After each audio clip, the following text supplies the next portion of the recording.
Très bien. Alors nous allons travailler ensemble tout de suite autour des sigles. Exemple, si je dis CAF, tout le monde me répond?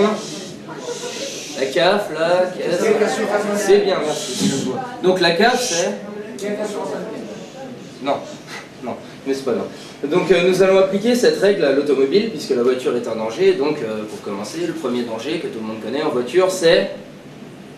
D'accord. Non, l'alcool. L'alcool, c'est bien. Alors l'alcool, à savoir automobiliste, légèrement convulsif, s'octroyant des opérations latérales. Donc il roule à droite, milieu, gauche, gauche, milieu, droite, inversement. Après ils disent que le danger vient du shit, dit THC. Mais pour moi le THC n'est qu'une thérapie que l'hémicycle condamne. Bref, il est tout de même relativement paradoxal que le shit soit proscrit au volant d'une voiture alors qu'elle-même possède un arbre à canon.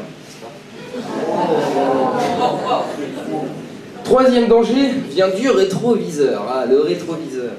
Invention qui, comme son sigle l'indique, reste évoluée pour des types à la réflexion omise, volage inexistante, sérieusement éphémère et ultra relative.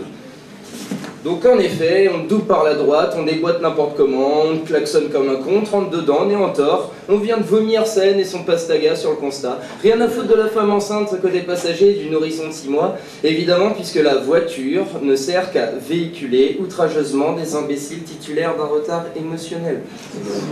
Quatrième danger, la vitesse. Exemple. Un soir, depuis le coin d'une rue, je marchais bien à droite le long d'une route de campagne alors que surgit dans mon dos un véhicule piloté par je ne sais quel blaireau. À ma vue, croyez-vous qu'il freine?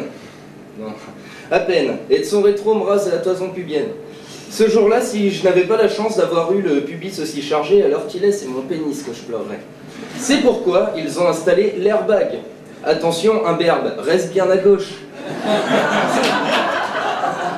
En 5e position, vient le con de base. Vous savez, vous êtes sur la rocade, à 70, le type il parle avec le passager, et puis devant toi il pile, comme un con, pour montrer qu'il a des freins. Je sais pas si vous l'avez déjà connu celui-là. C'est genre, hey, t'as vu, il y a du frein, c'est l'ABS. ABS, aide pour les blaireaux de service.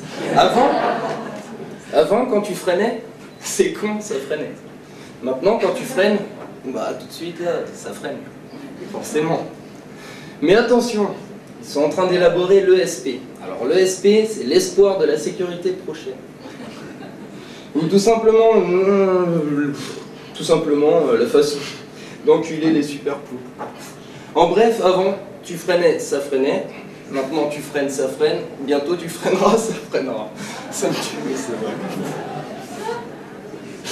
Il faut dire qu'avec toutes ces conneries électromagnétiques, le coup de la panne, il est devenu quasi platonique.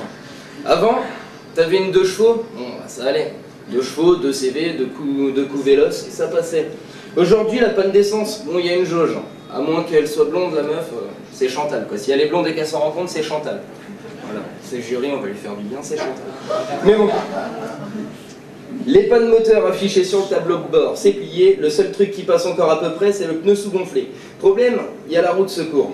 Évidemment, le pneu est là pour neutraliser les envies universelles. Qui plus est devenu obligatoire le cric, le fameux cric de ton pote mouche, fait pour calmer les ringards infidèles à leurs cons. Ces abrutis auraient su, ils auraient acheté roumain, puisqu'en effet, dénué de toute technologie, la Logan est logiquement organisée pour garantir l'accès à la nudité. Je vous remercie.